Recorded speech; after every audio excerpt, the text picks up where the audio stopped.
How to connect your JBL Flip 7. Keep watching.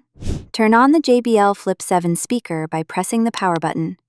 On the first power-up, the speaker will automatically enter pairing mode, indicated by a blinking Bluetooth light. If the indicator is not blinking, press the Bluetooth button to activate pairing mode. For connection on Android, go to Settings, then Connections, and Bluetooth. Find JBL Flip 7 in the list of available devices and tap to connect.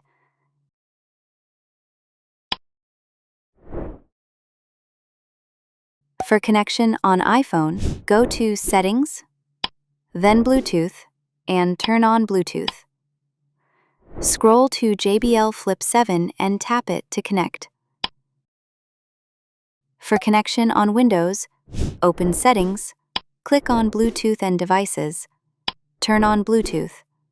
Click Add Device, select Bluetooth in the list, and find JBL Flip 7 in the list of available options.